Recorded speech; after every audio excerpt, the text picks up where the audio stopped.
ದೂರದ ಬೆಟ್ಟ ಕಣ್ಣಿಗೆ ನುಣ್ಣಗೆ. ಗಾದೆ ಗದ್ಯ ಪ್ರಕಾರದಲ್ಲಿ ಒಂದು.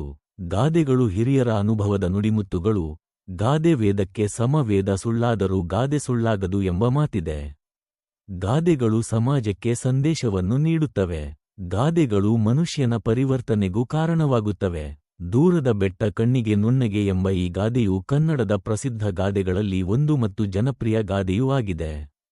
ಕಣ್ಣಿಗೆ ಕಾಣದ ವಸ್ತುಗಳು ನಮಗೆ ಅಂದವಾಗಿ ಕಾಣುತ್ತವೆ.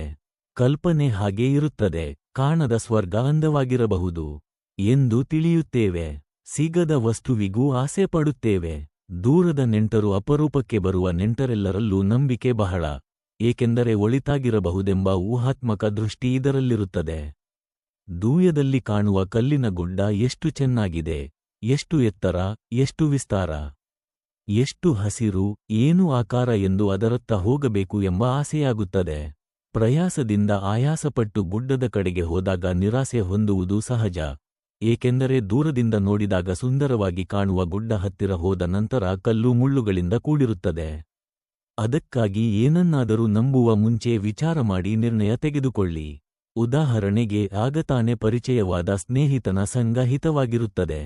ಹತ್ತಿರಕ್ಕೆ ಬಂದ ಹಾಗೆಲ್ಲ ಗುಣ ಅವಗುಣಗಳನ್ನು ಅವಲೋಕಿಸಿದಾಗ ನಿಜಾಂಶ ತಿಳಿಯುತ್ತದೆ ಎಂಬುದು ಈ ಗಾದೆಯ ಅರ್ಥವಾಗಿದೆ.